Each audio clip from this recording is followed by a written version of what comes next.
Namaskar and a very good morning to everyone present here. My name is Pooja Rajawat and I am a member of the Legal Aid and Awareness Committee, National Law University, Jodhpur. I welcome you all on behalf of the Legal Aid and Awareness Committee. First of all, I'd like to convey my gratitude to all the participating universities, the team leaders, and the members of the teams for coming here today to attend this orientation session. Before beginning with anything else, I will briefly talk about how this project came into being and what are our objectives behind conducting this seminar regarding assessing the implementation of the RTE Act 2009. The foremost objective with which the Legal Aid and Awareness Committee started and came up with the idea of conducting this seminar was to understand the provisions of the RTE Act in terms of what is required to bring upon a change. RTE Act has been implemented since the year 2009, but there have been a lot of lacunas due to which the actual beneficiaries have not been able to gain the benefit of the provisions provided under the Act. So the major and the very basic aim that the committee came up this idea with was to understand as to what are the changes that are required to bring up the provisions of this Act effectively. Moreover, with this seminar and with the participating universities and their participation in this competition or the event, we want to document the state of implementation of the RTE Act in different regions across the country. With your support and participation in this event, we hope that a representation of all the universities across India will be able to help us document and also gauge the very fact as to how is the implementation of the RTE Act taking place in the present and current scenario. Not taking a lot of time, one of the other aims with which we started this event was to generate a discussion on potential legal interventions for implementation of right to education in India, because deliberation and discussion is the very important part with which we, the Legal Aid and Awareness Committee at National Law University, Jodhpur, and all you are our partners in this event, wherein we head to a journey together so that we can bring in and effectively implement the Right to Education Act 2009. Now, with this, after introducing what was our aim and what we wanted to do, what was our objective behind doing this, I would like to introduce as to who we have on board today to conduct this orientation session. Amidst us for the orientation session today, we have Mr. Rajesh Ranjan, who is the co-convener of the Legal Aid and Awareness Committee at National Law University, Jodhpur. We have Mihir Nigam and Ashish Gupta, who are the event coordinators for this event. Beginning with the event, first of all, I'd like to request Mr. Rajesh Ranjan to please put forth his views about the event and talk a bit about the committee and the projects undertaken by us. Thank you so much, Pooja. And I would also like to request 1 second.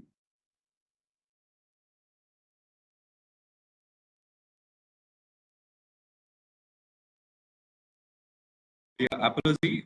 There's some technical error on my side. Thank you so much, Pooja. I would welcome all of you on behalf of National University Jodhpur and Legal Aid Awareness Committee.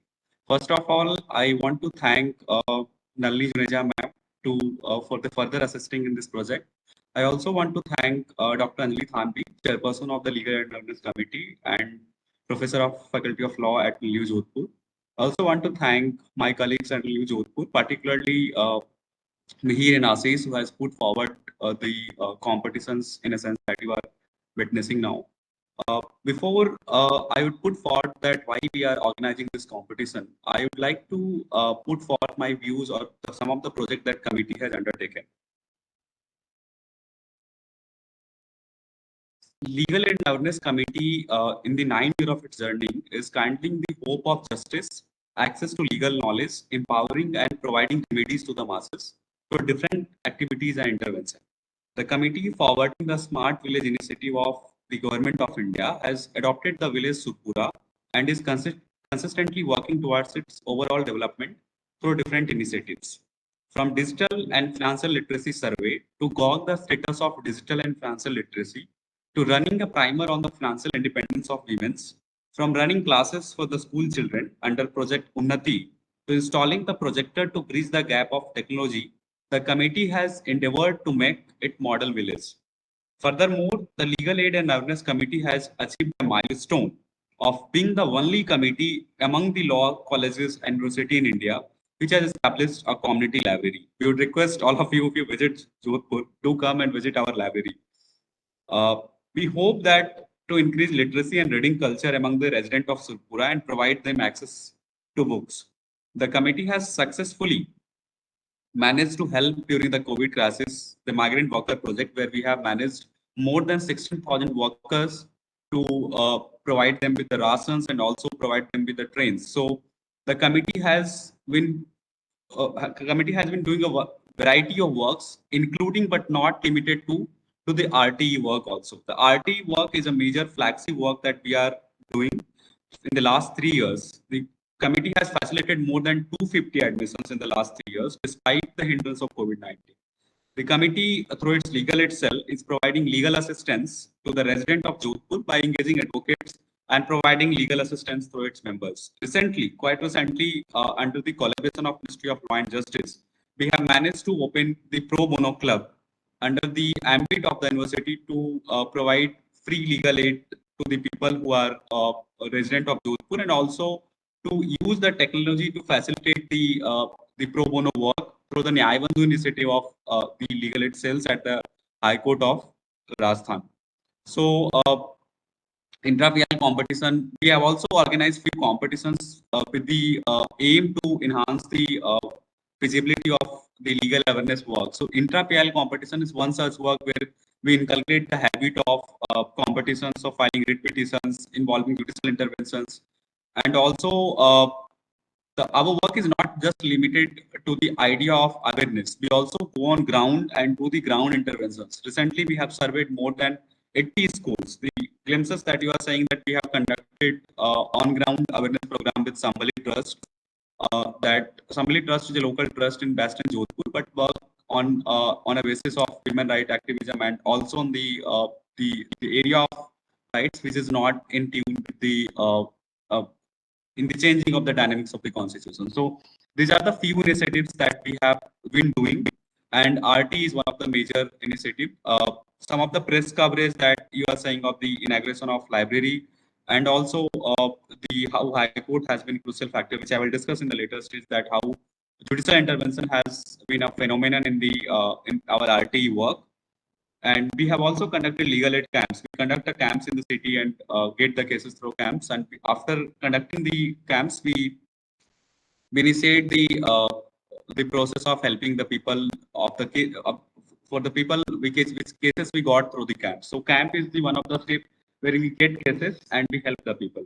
So now I'd like to talk about RTE competition. So one of the committee's major work is Milkar Kare RTE Ko Sarthak. So it is a competition organized by committee since 2018. It was the first semester when I joined the college, and I was the part of this event when the event has started itself in that year.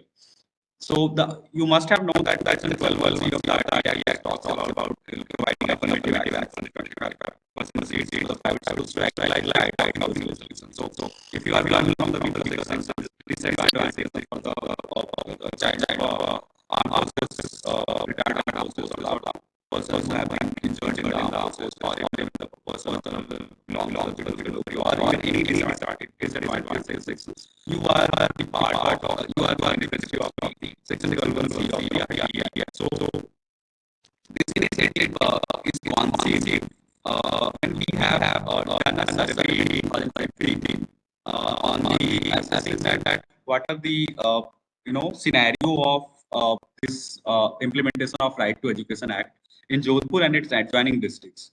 What we found is, I think you guys should also see this. I'll request all the participants to see the assessment that we have done. And after the assessment, we have filed a writ petition in the High Court of Jodhpur that what are the lacuna in the implementation of Right to Education Act, and it's heart wrenching to see that the status of education despite the 75 year of independence in the country is that the people are lacking of the basic amenities.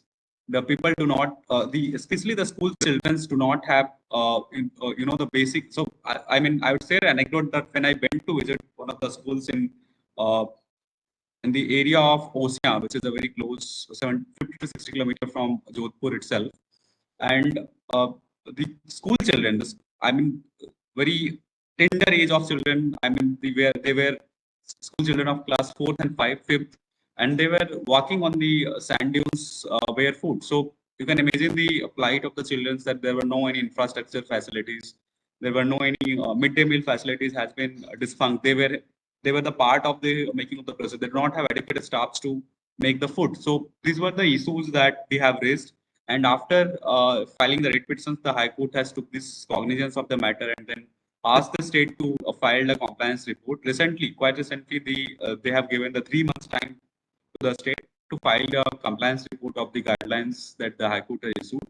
And these the photos that you are saying is the recent survey that we have done after filing the writ petitions. That what's the status of the implementation of the High Court guidelines, and that's also not adequate. But the state has been somehow positively implementing few suggestions like the infrastructure facilities.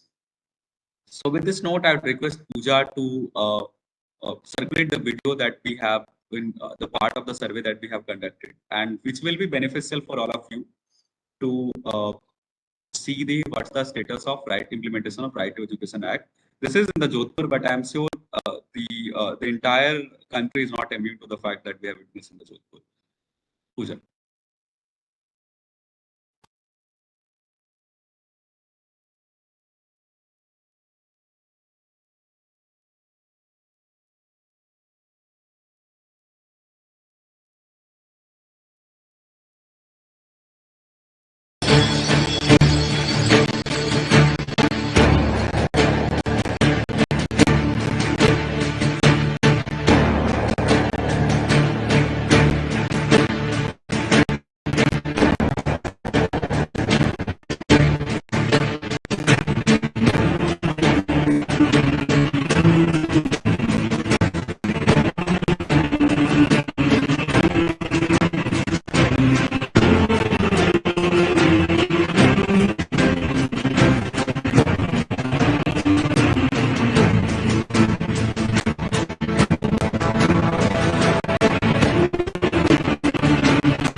Any participants want to share his views in the chat box or any other place?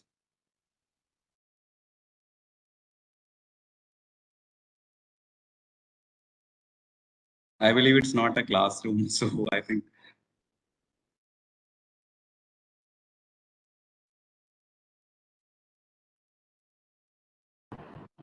Guys, you can write anything in the chat box if you have any doubts or queries, suggestions.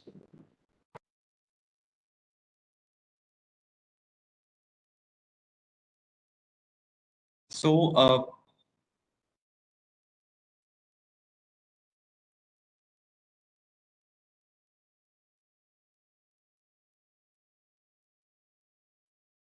yes, Jatin is saying this is a shocking report, a very good initiative to study the problem ground level. So, uh, this is the issue that we have also faced, that what's the status of the educational issues in the state of Rajasthan.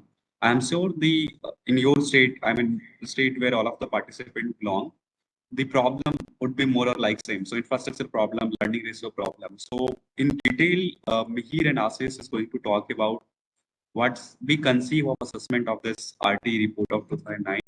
But before this, I would like to set the background of this the RTE paper presentation competitions. During the 2020-2021, when COVID happened, we compiled an All India report of Right to Education Act, and Mihir Rasin was the project coordinator of that project. So what we have done in that project is that we studied the Right to Education Act and their portals, particularly admission portals.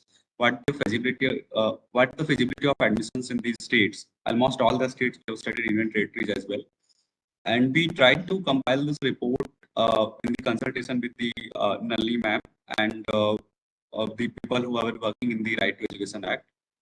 And in furtherance of this, we are creating these competitions for all of you, for all the universities in the country, to do actually a survey of the schools in their area and see that what's the status of the implementation of Right to Education Act in the respective area. Uh, Before this, I would again like to congratulate Mihir and Ashish, Namrata for involving this project since day one of this RT implementation. She has been phenomenal. She has been doing the phenomenal work in the implementation and the also the follow up the admissions. That because once you done the admissions, we do not follow up. The one of the important issue that RT admission is that the following of the people who have been admitted in the schools. So over to me and Ashish to talk about what are the problems or what are the questionnaire that they have designed for you. How are you going to address these issues? What are the expectations of the organizers? What are the expectations of the committee for from the participants? And how we are executing this the issue of this the Right to Implementation Act, Right to Education and its implementation in your respective areas. Thank you, and I welcome you all of you. Again, on behalf of the committee, I hope that all of you will enjoy this process of going to the and visiting the schools and get to know that how this the issue of this, especially educational issues could be tackled, and together we can submit or do interventions on the comprehensive right to education implementation in the country. Thank you so much. Over to me and Ashish. Thank you. Uh, Before Mihir and Ashish begin, in the chat box, I see a question from Chandrika. She says, after the study that was conducted, were there any changes made in these schools or the condition is still the same? I'd request if Mr. Rajesh Ranjan would like to address this question raised by Chandrika.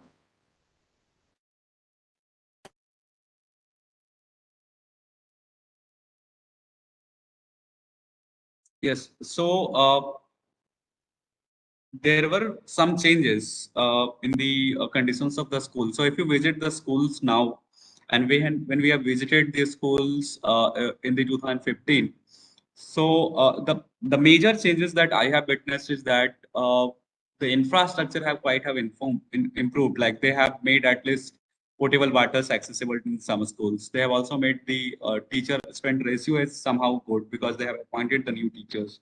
Learning ratio has been hampered because in the midst the COVID has been there, and COVID has become a pandemic has become a sort of excuse for the school authorities also to say that they have been communication gap between the students and children. But yeah, the expectations, our expectation was high from the school authorities of the state that they have been, because they have a good amount of funds to execute this the infrastructure lacuna and also the learning lacuna.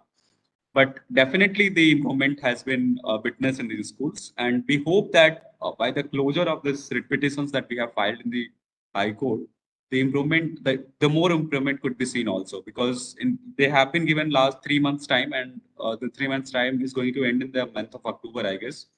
So after the Dasara, the petition would be again listed, and we would see that how state has been, what the compliance report of state says, that how they have done this, especially in the infrastructure sense and the learning resource sense. Yes, I I hope see that that, the question uh, gets answered. yes, I see that there's another question, and we're very happy that all of you are very enthusiastically asking questions as to what have we done with regard to this project. So Adubhuti Agrawal is asking, what measures have been taken by you to improve the conditions of the school?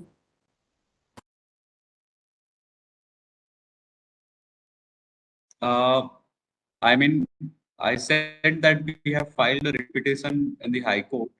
We compelled the state to execute this, the infrastructure that we are thinking to, to fulfill the basic infrastructure, the basic learning ratio. Apart from filing the writ petition, we have also adopted a school in the Surpura, and we are presenting a model school, that what kind of model school should be in the government school. So two level of the measures that we have taken. One is the intervention at the policy level, intervention at the judicial level, at the same time intervention at the ground level, to show that what kind of schools that government schools should be. So government schools, Tripura is a model school. We have established a projector there to bridge the access of technology, as I mentioned in my inaugural speech, that when I was talking about the project that the committee has undertaken.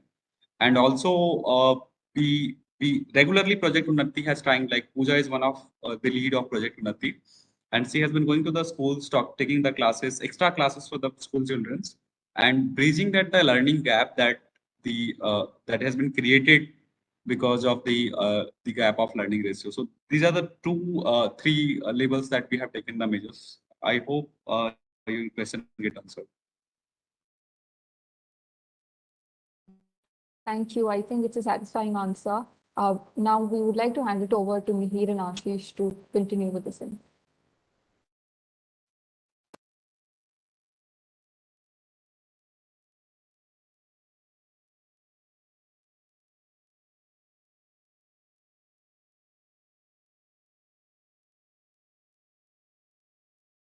Can kindly note that as you've seen from the video, that what is the state of infrastructure in the government schools, what are the state of hygiene, what is the state of education. As you can see, the students couldn't able to write even the basic letters. You can see the infrastructure was not as developed as it can be seen in government schools in other nations, in other states as well. So furtherance to towards the right of the children through right to education, we are conducting this program, and under which the participants need to conduct a basic survey, and guidelines of which I'm stating before the participants. Kindly note the theme for the survey is physical infrastructure in the state provided primary schools, government primary schools. That is the theme for the survey. The survey is targeted towards the government schools, which are local body primary schools only, and are limited to only grades 1 and grade 2. Under this survey, the teams they need to conduct the survey in minimum of 5 schools that are government primary schools. The survey shall be conducted on the survey form circulated to you through emails yesterday, sent, and the school survey provided to you have to be filled separately for each of the school surveyed. Now, as we have mailed you, you can see from the email that we have mailed you two documents yesterday, document 1 and document 2. Document 1 is related to school survey form, and document 2 contains the guidelines to fill the school survey form. Document 1, it contains the questions that are to be asked during the physical survey or visit to the schools. And document 2, it contains the clarification to those questions that are present in the document 1. So I'll request all the participants to kindly ensure that you have read the document 1 and document 2 before going for physical surveys or physical visit to the colleges. Now, the physical survey that is under the document 1, it is convenient for physical survey that the teams need to will conduct. However, for the purpose of competition of the event, the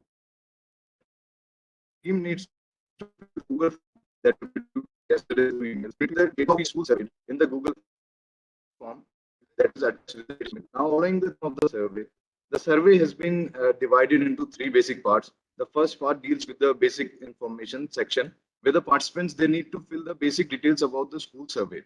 The second section, it deals with the pupil and teacher ratio. Now under this section, please kindly ensure that according to the theme, uh, the, the data that is specifically asked in the form is related to grades 1 and grades 5 only. In the third section, you can see we ask data for infrastructure, where you need to put your observational skills to use and describe the condition of the school infrastructure that you survey. Now, if you have seen the document one, you have observed, you should have observed that there were informal questions in every section. Now, these informal questions, they are not relevant for the filling the Google survey form.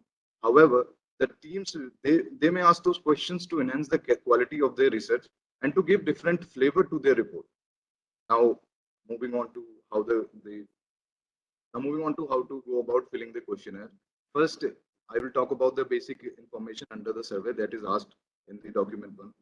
So to fill this survey, what the participant can do, they can go to the directly to the school or headmaster. They can fetch the data from the headmaster itself, or they can get the data from the UDI's report card that is there on the website. So in the document 2 that we have circulated to you, we have shown you a procedure as to how to get the school report card. You can fetch the basic information data from there only. So you can use this report card basically for two purposes. So to fill the basic information about the school, and also to compare the data of the school report card with your own findings and explaining the difference in your report. Now, if you visit the website UDI's report card of any school, it contains all the information that we have asked in the questionnaire. However, this information is gathered through a self-reporting mechanism which the schools use and is rarely cross-checked by the independent bodies. Therefore, the need for organizations like us arises to check the reality in the ground level schools and to make a report and submit that to the authorities. Now, I'll request Ashish to deal with the other sections of the report. Thank you.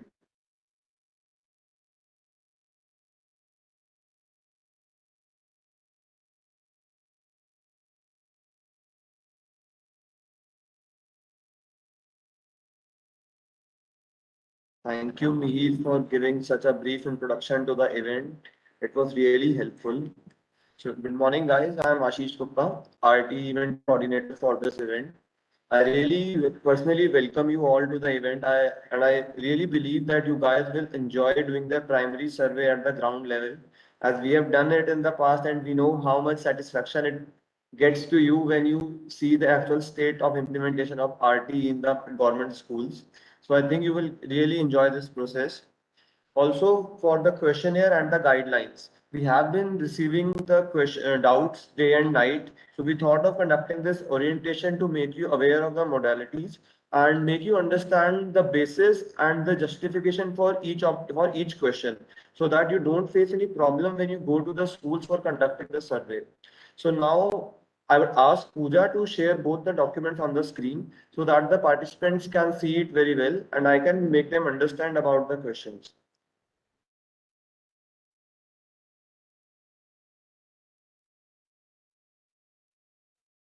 Guys, meanwhile, Pooja is sharing the documents. In case you have any doubts, please write it in the chat box.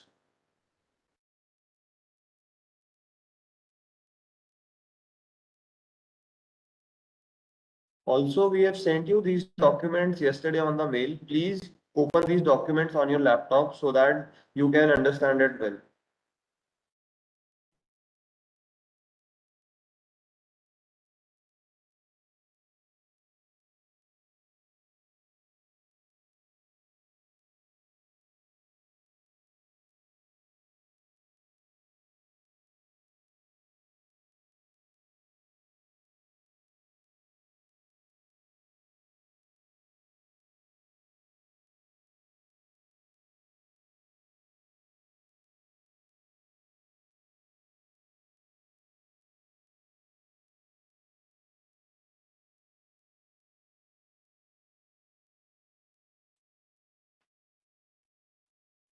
Yeah, we thought of this for conducting the event. So we would be issuing a letter for your team from our respective National University Jodhpur in the name of Vice Chancellor, and that would make you allow to visit the schools. The government schools would not restrict you with that letter. So that would allow you to go to the schools and take the information. That would be given to you in 1 or 2 days.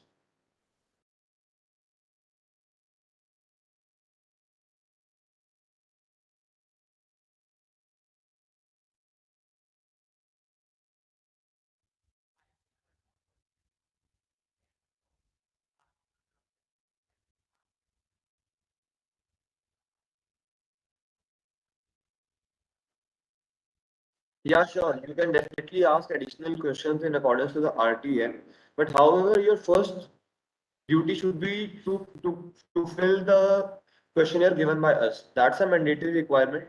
In addition to that, you can ask additional questions but only in accordance to the RTM.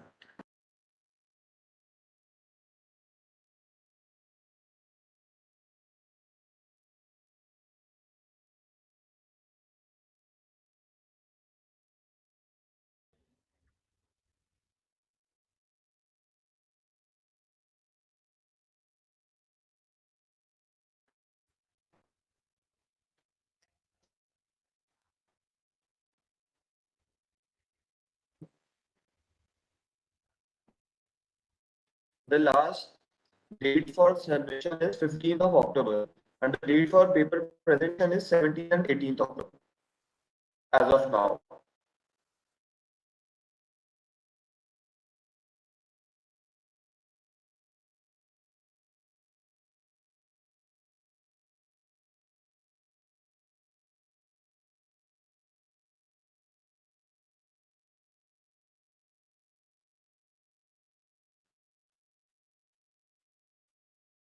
Guys, in case you have any other doubts, you can just shoot it in the chat box.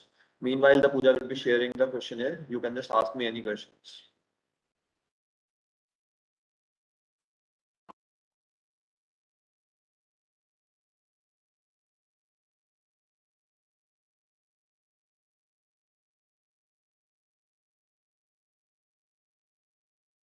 I would ask Mihir to answer this question.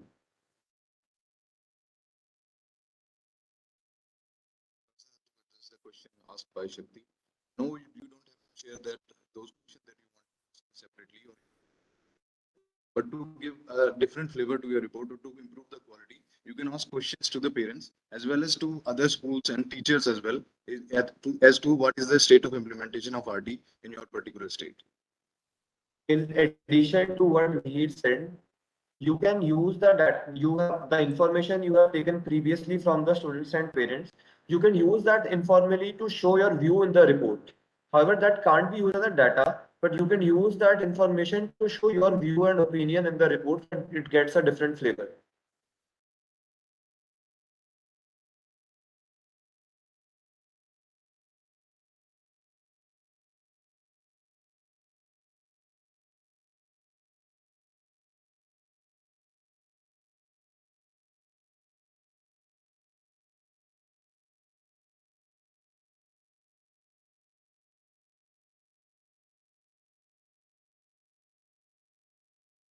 Yes, you can switch the mic. Chandrika, see if you can switch your mic on.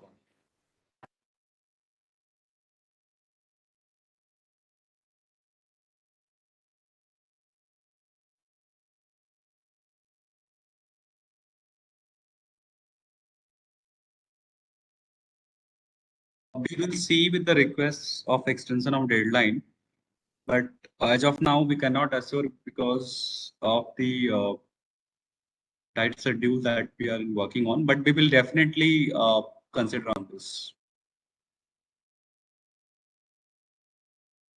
There is one more question. I think Richul is asking. Yeah, Riju has asked, do we have to make a survey report only or something else also? No. Riju, Yeah, go ahead. firstly you have to conduct a primary survey, and then you have to incorporate that data into the report. You have to submit that report only and nothing else.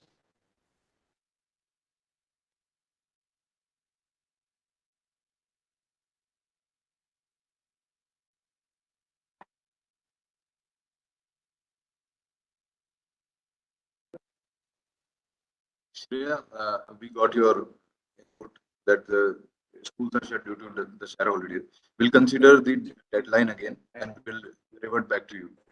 We are already in the consideration of this Dussehra holidays, and we are taking view of the different states. And if we consider it a proper reason, we will definitely change the deadline. We will let all the participants know in early advance.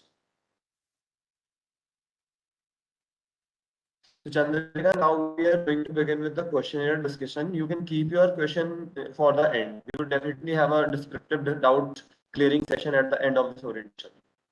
Meanwhile, you can add it right in the chat box.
Guys, we are starting with the question discussion on the questionnaire. So as Mihir said, the theme for this year is physical infrastructure in state provided by primary schools. So I would ask you to please open the document 1 and 2. So the first question is name of the school. In whichever school you are visiting, you have to write the name of the school here. The second question is name of the village. The school is situated in whichever village, town, or municipal corporation, you have to mention that. And in case the school is mentioned, the school is situated in a municipal corporation, you have to also give a ward number. There's a specific ward number for every municipal corporation, and you have to write that in the report, in the questionnaire. For the third question, you have to write a pin code for the area in which the school is situated. There's a 6-digit pin code given to every area. Fourth is a question where you have to write the block name. For the question number 5th, it is our lowest class in the school after pre-primary. You can refer to guidelines in the document number 2. It has been mentioned that lowest class in the school, not counting the Anganwadi or kindergarten. The question number 6 is highest class in the school. In this, please refer to the document 2 in the guideline form. Please fill the highest class in the school being visited by you. Even though rest of this survey is confined to the government primary schools up to class 5, in case the school surveyed as a higher class, kindly fill the highest class in the school visited by you. This means that our survey is only limited to primary schools, that is up to class 5. But in this section, you have to write if you visit to a school in which the highest class is 10th or 12th or 7th, you have to write that value only, not up to 5. This is self-help. Question number 7 is school run in urban, rural, or semi area? This is self-explanatory.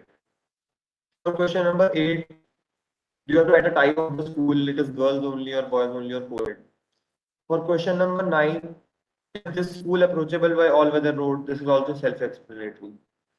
For question number 10, it means does the school run in shifts? You have to see the note given in the guideline form. Question number 10 says, often the same premises are used by another school in another time or shift. Ask the UDICE code for the other shift. Answer yes if the school is running in other shift has a different UDICE code. So what happens in some places the same premises is used by different schools As in the morning, a different school is conducting its classes there, and in the evening, a different school is conducting its classes there. So if this is happening, you have to tick yes in the column. And if the school conducting the classes in the evening shift or the morning shift have a different UDICE code, you have to ask the school what is your UDICE code and write in the form. In case you have any doubts, just write it in the chat box.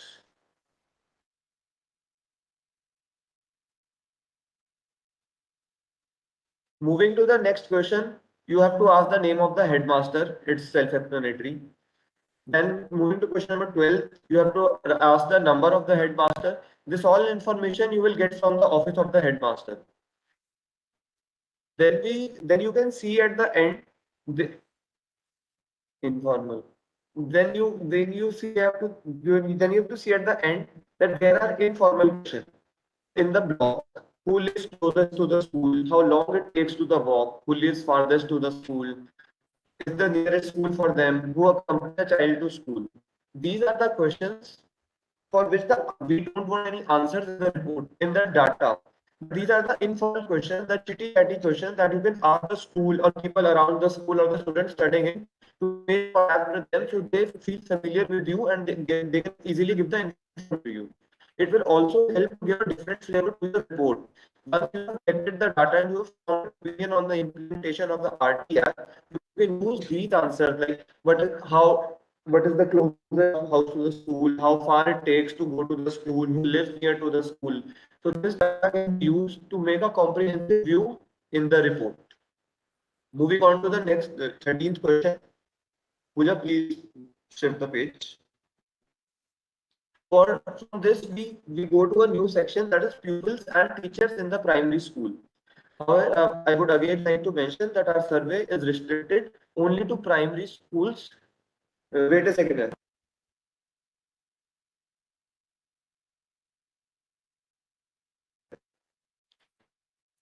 However, is this section is restricted to primary school only for grades 1 to 5 only. For the 13th question, number of students in grade 1 to 5 on school register. You have to also see the note here. Note in the guideline form. When you visit to a school, suppose it has classes till 10. But in this section, you have to write the number of students only from section class 1 to class 5. And you will get that from the school register. The headmaster would give you that. Also for question 14, number of students grade 1 to 5 present today. That would be the attendance taken in school as per the school statement. You will get that. It is self-explanatory. The 15th is percentage of students present today. This you have to calculate yourself. That's why as you can see that every other question is bold and not italics. But this question is without bold and in italics. This you have to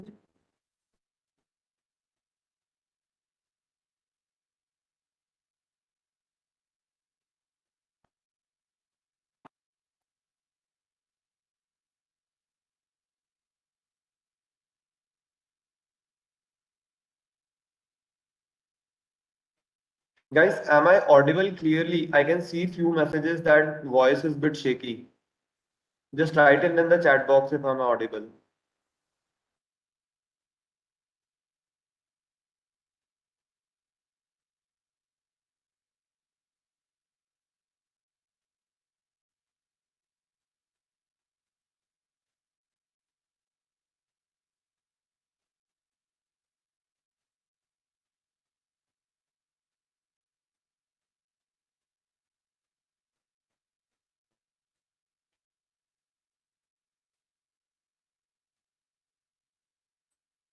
Audible. Okay, guys, just let me know in the chat box if anytime I am not audible. So I will repeat the entire thing again. So moving on to the 15th question. The 15th question is percentage of students present today. This you have to calculate yourself. And then you will get the number of students studying in class 1 to 5. And then you will get the number of students present today. So from that you can calculate the percentage. Then it is written discreetly do a head count if possible. So see if the school authorities allow you or you have the threshold, or you have the time to do a proper head count, it would really be grateful. Moving on to the 16th question. Number of teachers for grade 1 to 5 posted to the school.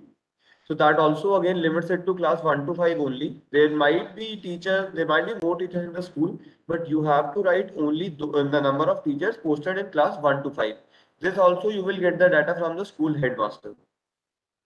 The 17th question, number of teachers from 1 to 5 present today as per school statement. This also posts back to question number 14 as we discussed. Then 18th is again a self-explanatory and calculate yourself question. Percentage of teachers present today. This you can calculate. You have got the number of teachers, total number of teachers in question 16, then the number of teachers present today in question 17, and then using the formula you can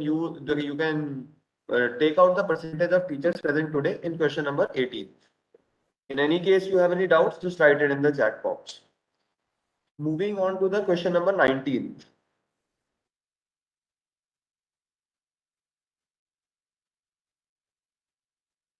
So question number 19, guys, listen this carefully. So the question number 19 is teacher to pupil ratio.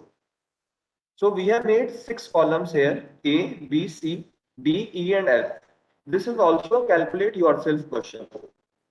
So only one of these 6 categories would apply to your case in school you are visiting. So category A says if there are less than 60 students and there are 2 teachers or more in the school. Section B says between 61 to 90 students and 3 or more teachers. Between 91 to 120 students and 4 or more teachers. Section D says between 120 to 200 and if there are 5 or more teachers. And E says 150 students, a head teacher, and in addition to 5 teachers. Section F says number of students is above 200 and there are 40 children per teacher. So these are the 6 broad categories we have divided. So in the above questions, you have got the total number of students and also the total number of teachers for class grade 1 to grade 5. So you can see that whether any of the data is falling among these 6 columns. And if it is falling, then you can take yes or no as per your case. You can also refer to guideline 19. Guideline 19 in the guideline form. It has been written that as per the RTE Act.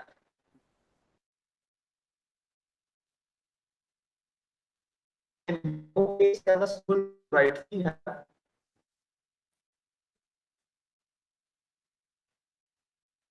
Guys, just write in the chat box if I am not audible.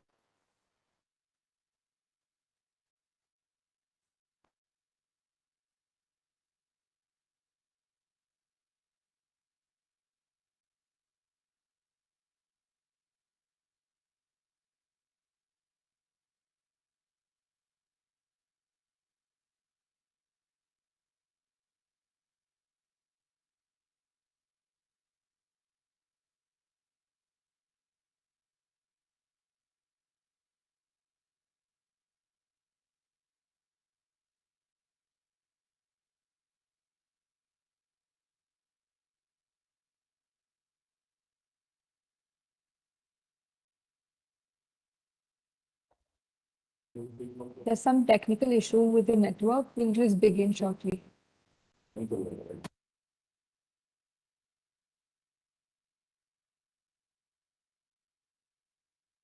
Sorry for the inconvenience, guys. I've changed my network. Just let me know in case I am audible now.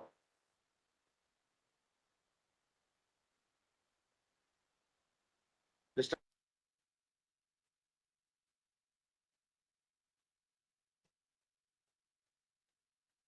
okay, good.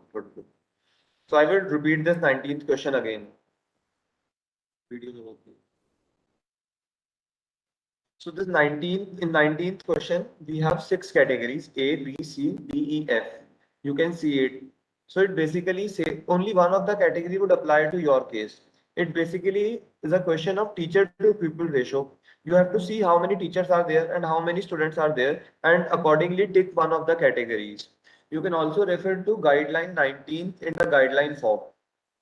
It says As per the schedule to RTE Act, in no case can a school rightfully have less than two teachers. So there must be definitely more than two teachers.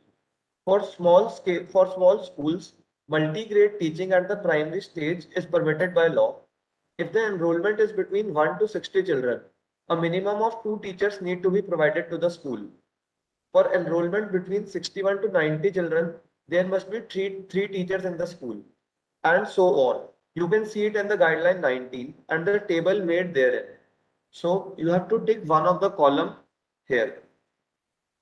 Moving on to the 20th question. Total number of non-teaching staff. For question number 20 and 21, please refer to guideline 20 and 21.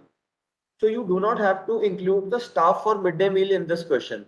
The staff for midday meal is not included in non-teaching staff.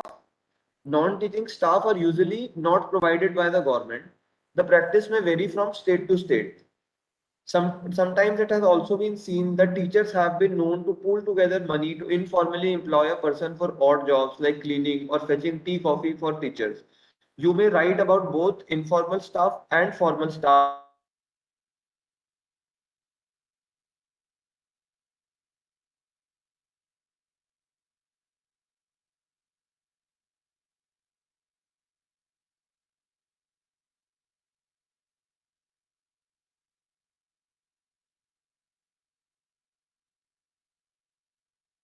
Please note that the non-teaching staff are usually not provided by the government. The practice may vary from state to state. Is Ashish audible to all of you?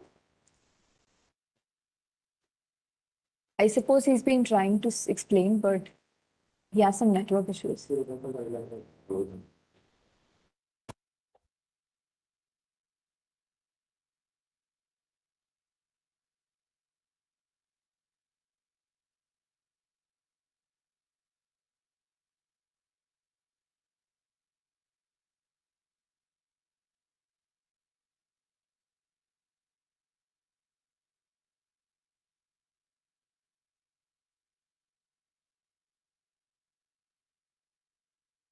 Change the network. Just let me know if I'm audible.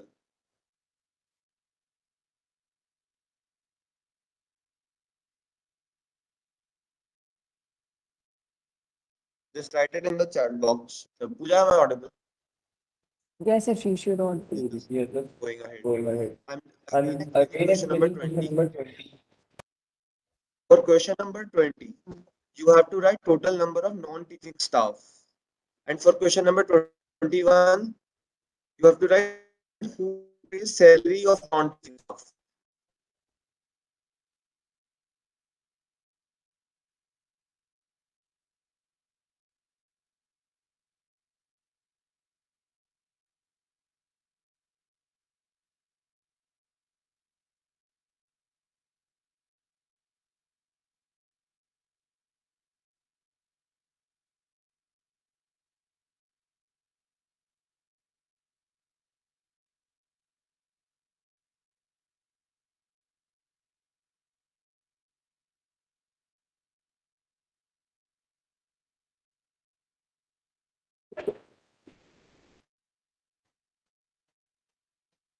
For question number 20 and 21, you have to write the total number of non-teaching staff and who pays salary of non-teaching staff.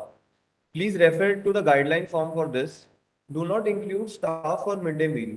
Generally, the staff for midday meal would not be included under the number of non-teaching staff.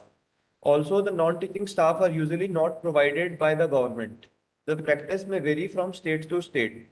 Sometimes teachers have been known to pool together money informally to employ the non-teaching staff. So you have to ask them how they are employing the non-teaching staff and write it in the question. In case you have any doubts, just write it in the chat box.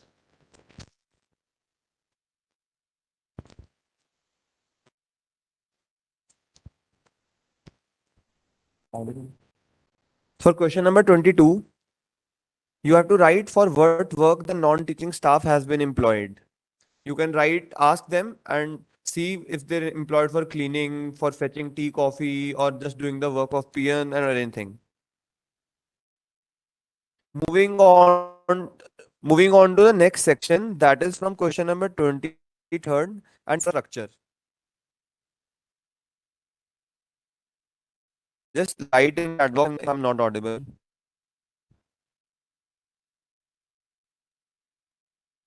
Cool, cool. So moving on to question number 26. How would you describe the building? We have three columns for it: pakka, partially pakka, and kacha. The school, you have the guidelines have been given for the same, and you have to read it and match accordingly. For this, the two basic conditions are wall and the roof of the building, and you have to observe the roof and the wall and then answer it. For question number 24, its total number of rooms in the school. For 25th, total number of classrooms. So there might be rooms for other things as well, and there might be rooms for conducting classes. So you have to differentiate it and ask the authorities how many rooms are used for taking classes, and that would be your total number of classrooms. For question number 26, is there one classroom per teacher? You have to calculate yourself, as you know the number of teachers and now the number of rooms. So please calculate it and take yes or no. For question number 27, where pupils is more than 150, is there a head teacher? So it's a condition under RTE Act that there must be a head teacher if the number of students is more than 150. So please take yes or no in the questionnaire. For question number 24 to 26, we also have a guideline. Just I am reading it out.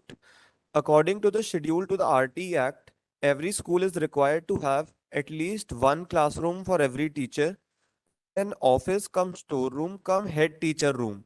That office, the head teacher room can also be used as office room or storeroom. A primary school having, for example, 70 pupils would be entitled to have three teachers, but no head teacher. Therefore, there should have been three classrooms. You have to match it accordingly and write it in the questionnaire. Moving on to question number 28. If the answer to the above question would be yes, you have to write is there a room for the head teacher, yes or no.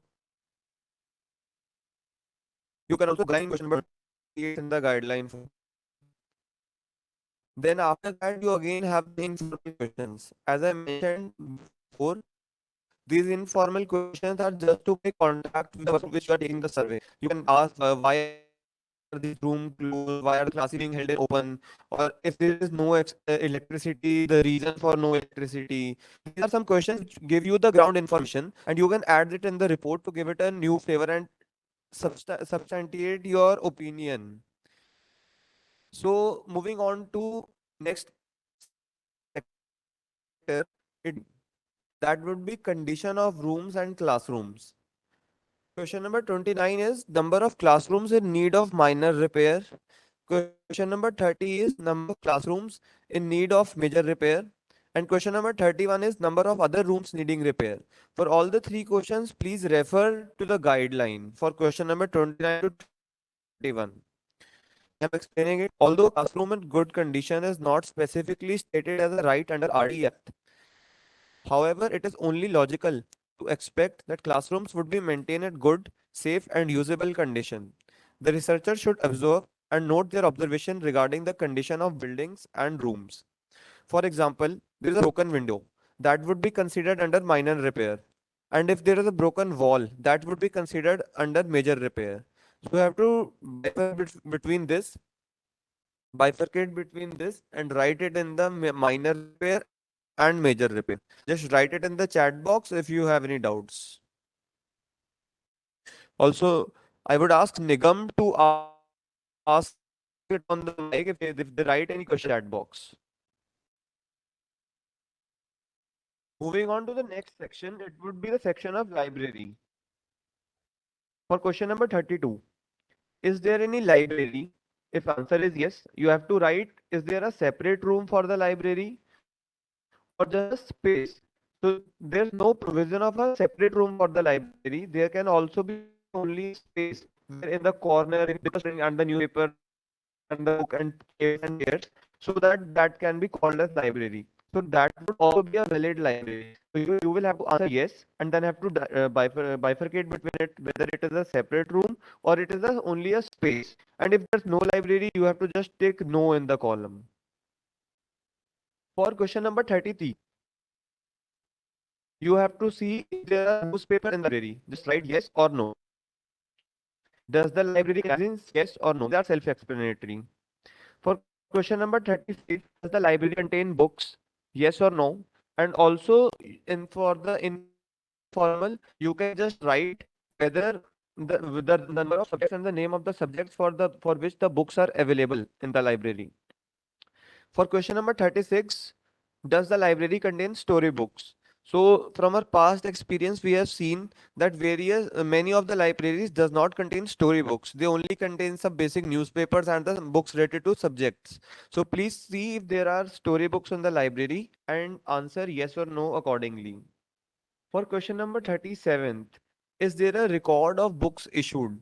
So it's a very important question, as you might see that some schools might say that we have a library and we issue books regularly, but they might not have a proper record of it. So you have to go to the librarian or a headmaster for this and ask them that you have to provide us the record of the books issued. You would get it from the headmaster or the librarian. So the question number 38 also goes back to starts from question 37 only, that if yes, if there is a record of books issued, then what was the last date when the book was issued? So if they might have a record, they would also be written that at what last date the book was issued. It would be really great to see that if the last book was issued sometime in the recent back only. We also have the informal questions for it. Do students use this library? Why the library is closed? Are the students allowed to touch the books whenever they want to? Has any teacher ever read a story to them from the library? So these are the questions which give you a general understanding of how the library is working, is it functional, and what impact is it having on the school. So please focus on informal questions. These are really important for your report. You also have a guideline for question number 32 to 36. Please have a look at it. It's self-explanatory, so please just see it. Moving on to the next sector, that would be the section of playground. Playground is a mandated section under RTE, so please fill it carefully. Question number 39 to 41 have a guideline. First, we will have a look at the guideline.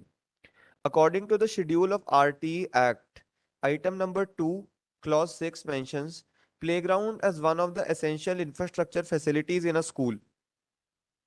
Item number 7 states that play material, games, and sports equipment shall be provided to each class as required. So this is a mandatory requirement under RTE Act, item 2, clause 6. So these questions are based on these requirements only. Question number 39 says, is there any playground in the school? Yes or no? You can mention that. How would you describe the playground? So the playground might have different facets. It might have grass, it might be dusty, it might have holes in the playground might be smooth, it would be in the workable conditions where everyone can play. So you have to describe it in this column. For question number 41, do students get any play materials, sports equipment, etc.? Do you have to just write yes or no? So again, guys, I would like, if I'm not audible, you can write it in the chat box. I would also ask Mir if I'm audible. Cool, cool. So the next section is of observations. The observation is a section where you have to go yourself and observe the things being done there. Particularly for the playground section, we have whether it can or cannot be used for playing, whether the playground has grass or is it dusty. Can you see kids playing in the playground? Are there swings? What kinds of games are being played there? So these are the just questions which give you the basic understanding of how the playground is working. Are the students being able to play here, play there? Is it in the functional condition? So these are the questions which gives you the hold on the other questions for the data which we have asked in question number 39 to 41. Again, just write it in the chat box if you have any doubts. Nigam would transfer it to me. The next section is of washroom facility.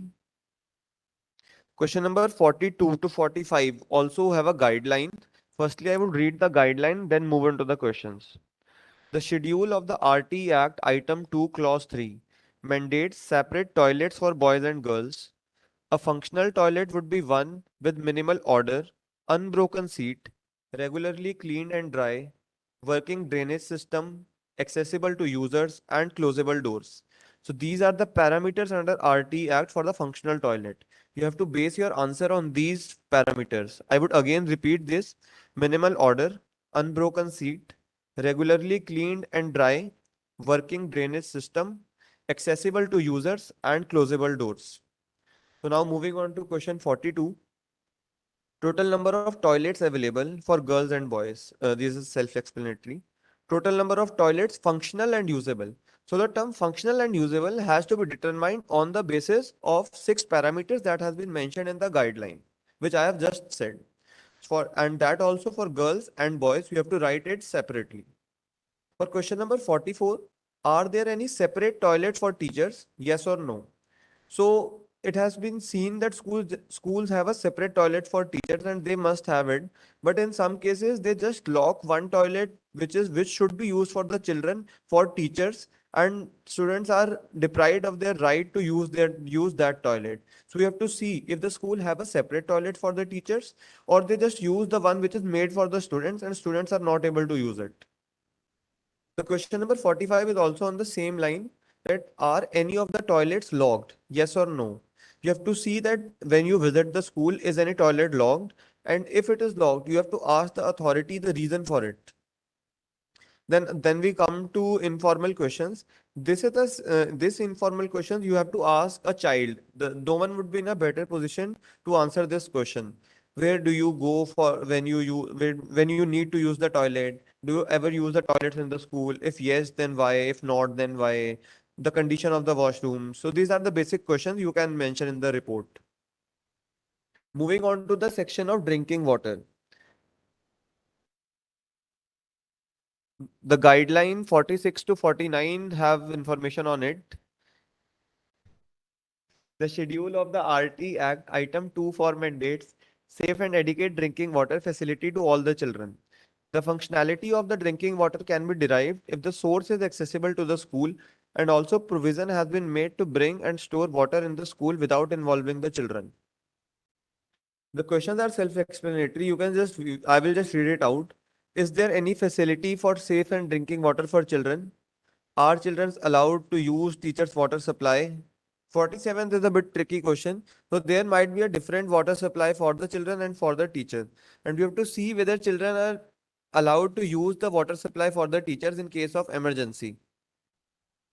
So 48 question, mode of drinking water, whether it is water cooler or a tap or any other source that you may specify by writing in the answer sheet.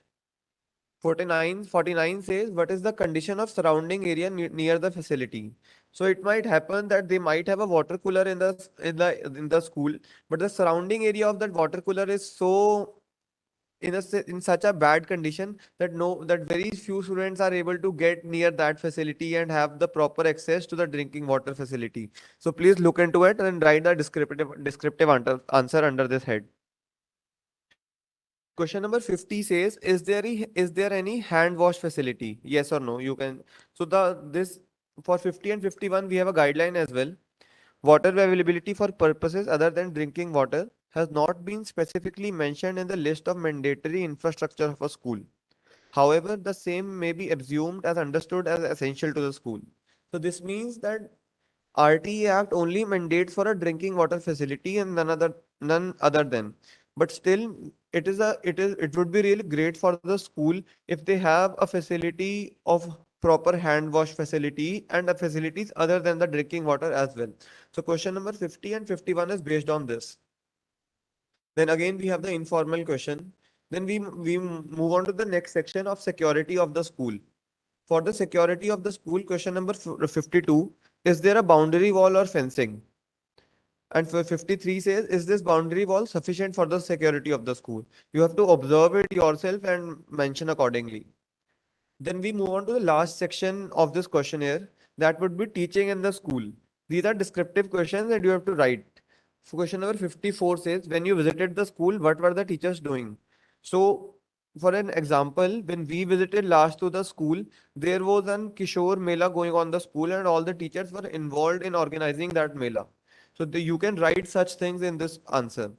There might be other things that have gone out of the school for some other things or such other things. You can just think and write what you see. For question number 55, apart from teaching, what else are they doing? So there might be a possibility that teachers may be engaged in various different activities, conducting orientations, conducting something else, conducting melas. So in government school, such things happens. So please see and write accordingly. Moving on to the last question of this questionnaire. Does school assembly happen in the school? Also see guidelines for this question number 54 to 56. You will understand it very well. Just write yes or no in the last question. After this, you have to write names and signatures of the members conducting this survey. Just write all the names and signatures and the name of the organization at the end. So this was a brief explanation of the questionnaire and the guidelines. I would love to see a lot of questions in the chat box. You can just shoot it. Nigam would ask it to me. And also, I would now hand over the mic to Mihir for explaining the conditions of the Google form. And we would be sharing the Google form on the screen. And now I hand over it to the Mihir.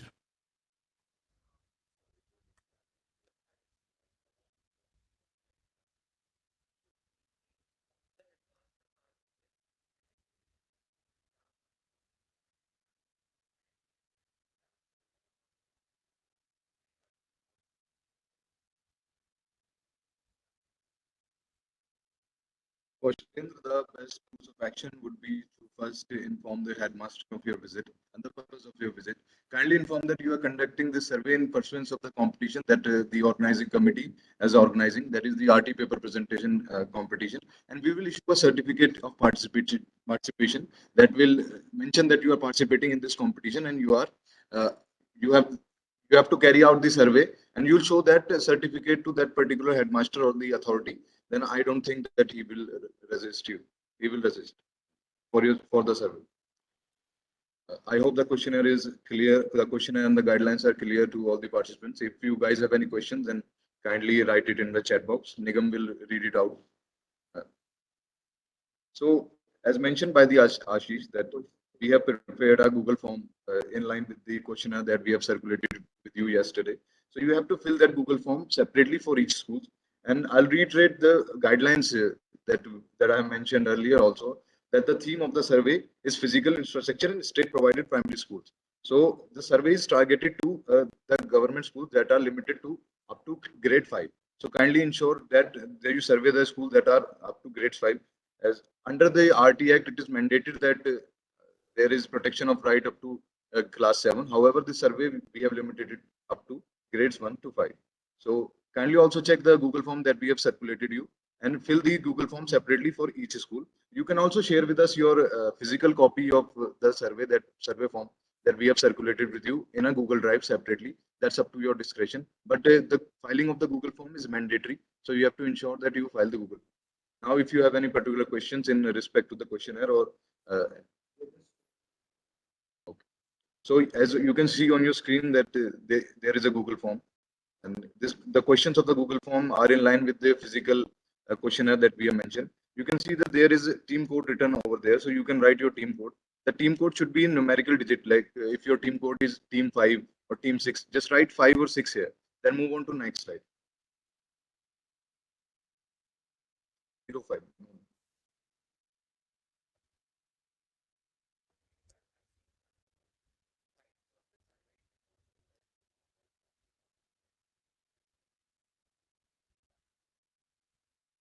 Okay, I'll address the question at last. First, kindly check the Google form that we have mentioned. So, if you see that the Google form is in line with the questionnaire that we have circulated to you, and the questions that are in the questionnaire are there on the Google form. So, basically, they are both the same. So, now moving on to the question asked by the Kaushalendra. Rights of the survey. So, the rights of the survey, I believe that you have to create a report and you have to share the report with us, and we will use that report in furtherance of the report that we have created. We will substantiate our report on basis of your findings and on basis of your observations. And top five, we have decided to publish the top five uh, reports, the paper in on our website as well. So the rights of the survey that you will conduct remains with you. However, we will use the findings of the survey to substantiate our report as well. Anyone has any other questions?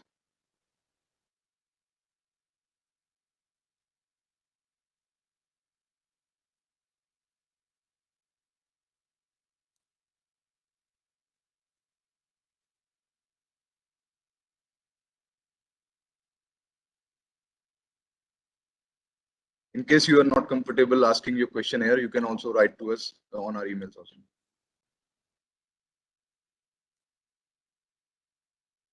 You can also directly contact either Ashish or me, Mihir, on our WhatsApp, or you can directly call us.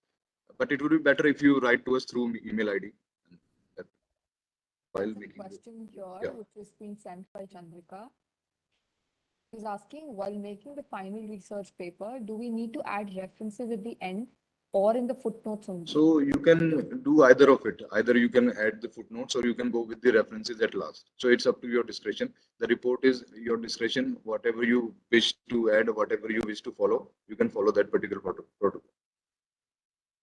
Any other questions?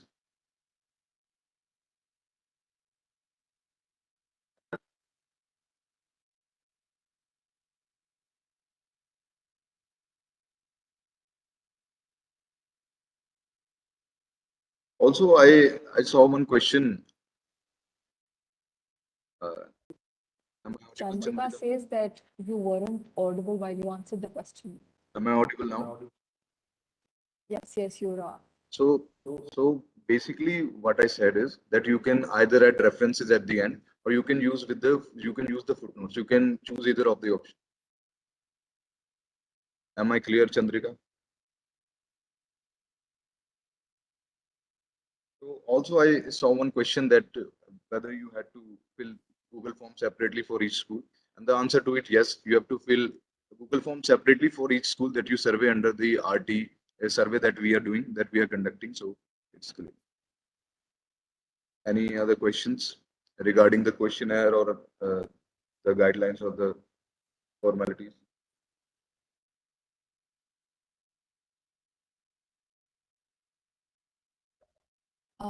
There's one more question from Shubhra Goyal. Is asking the timings of the primary school end usually by 12 p.m. and in the same duration we have our college classes. Can you please suggest any recourse as to how can they manage both of them together? I think we have given you sufficient time to survey the schools, and it's up to you that you have to conduct the surveys. But what you can do is that if your team is of 10 people, where two people can go to some school, two people can go to some other school, and other two people can go to other school, and this way you can conduct surveys in many schools. So I think your classes, I think that answers the question.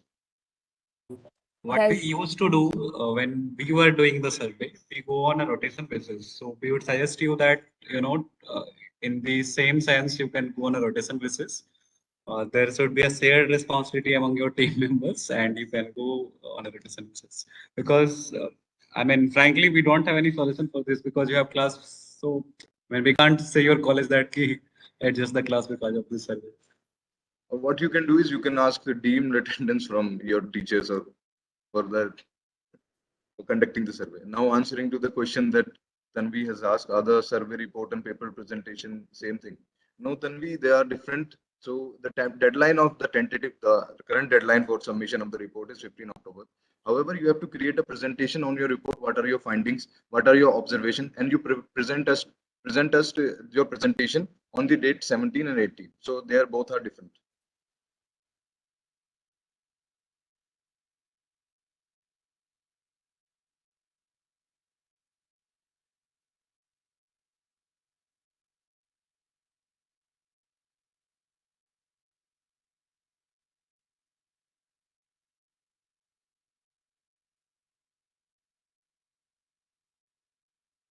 So I'll just briefly explain what you have to do. You have to conduct a survey on the form that we have circulated to you. You have to make a report on the findings of the survey. You have to put your observations and create a comprehensive report as to what is the state of implementation of the RT in that respective school that you have surveyed. And that report you have to present to us on 17th and 18th October. It's basically a both thing. You just have to present to us your observations of the report, and your presentation skill will be seen at that particular event. However, making report is different concept. You have to submit that report to us, and that is different from presentation. There's another question. Tanvi is asking, should the paper presentation be in digital form or in Word form? So it will be, and so you have to submit the report in Word form or PDF form, and the presentation will be conducted in online on online mode through WebEx or through Zoom. That will we will see. The modalities of the presentation we will share at the later stage. However, I'll request all the participants to kindly start working on the survey and the report.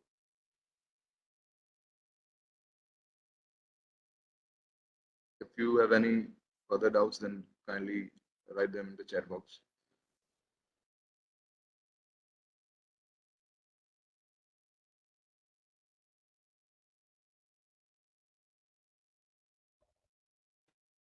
Are there any other questions?